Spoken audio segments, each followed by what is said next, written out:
slight technical glitch, but we're back up and running. We just have a few more people joining us. Welcome to the second class of this semester's open classroom on the 21st century city, urban challenges and opportunities and challenges in a global context. We are going to have my colleagues, Professor Mary Stevenson of UMass Boston and Professor Russell Williams from Wheaton College joining us today, and Russell will be joining me next week because over these first 2 weeks of the next 2 weeks, we're going to be introducing a significant amount of information about how academics, sociologists, economists, political scientists look at cities, which is a little bit different than the way normal people do.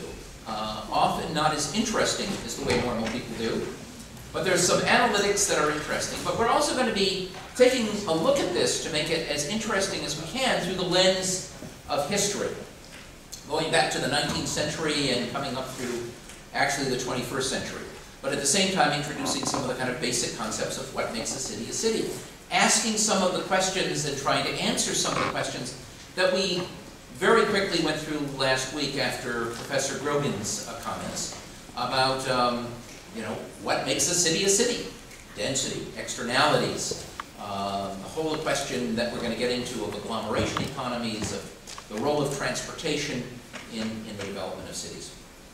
I also want to make you aware, as part of the open classroom, of other activities that are going on at the university or throughout the city.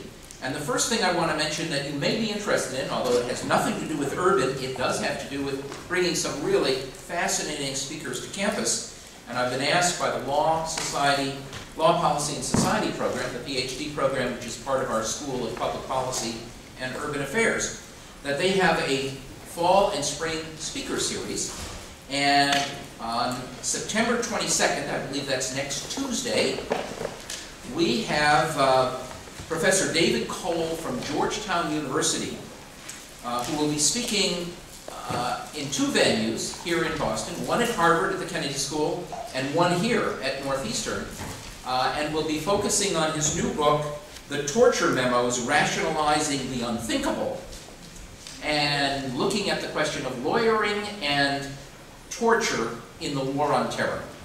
So given what's been happening in Guantanamo, given what has happened between the Bush administration in terms of its terror policy and the presumably at least somewhat different policy of the Obama administration, this may be a fascinating conversation.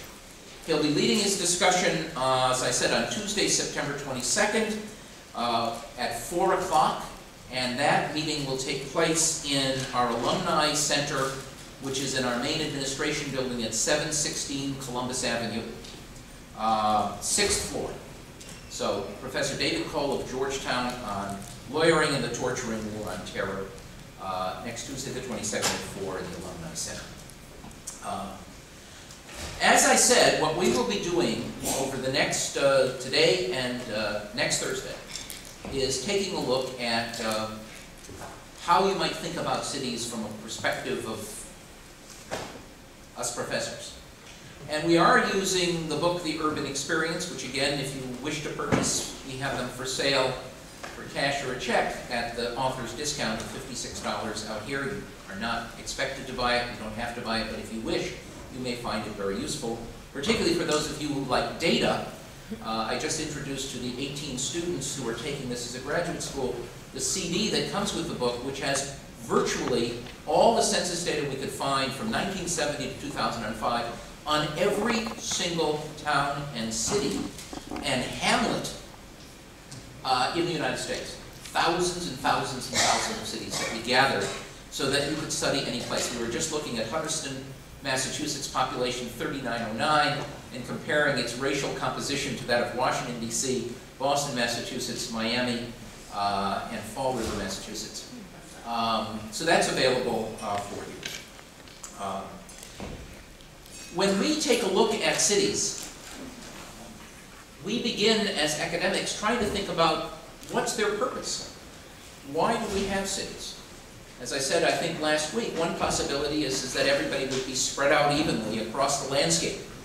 Clearly that's not true, and over time people have tended to congregate, indeed, more and more in metro areas and now in major megalopolises. Why? What drives that? Well, you could say, well, people like to live in big cities, or like to live in big metro areas, or you can say that's where the jobs are. But it turns out to be much, much more complicated than that. And so what we're going to be doing today and tomorrow is taking a look at that. And as I said, we are very fortunate to have my colleagues who co-wrote this text with me, Professor Stevenson and Professor Williams, with us. So we're going to look at urban America in the 19th century. As we will do with every class, we're going to have our introductory lectures. We'll take about a 10-minute break, and we'll come back for questions and answers. Without further ado, Professor Mary Stevenson, Professor of Economics at UMass Boston. Mary and I have worked together since 1966, now 43 years, when we both entered the University of Michigan graduate program in economics in the fall of that year, many, many years ago. When we were 12. When we were 12 years old.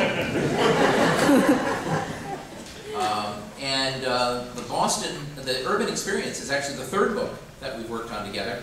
Our very first book that we published when we were graduate students, actually, was on low wages and the working poor. And then we wrote the book, The Boston Renaissance, which is also on your reading list, and then The Urban Experience. Mary has been at the University of Massachusetts for 30 years. And of course, some of you may know I taught at UMass Boston for 10 years, 11 years before I arrived here at Northeastern. We were close colleagues working there. Mary Stevenson.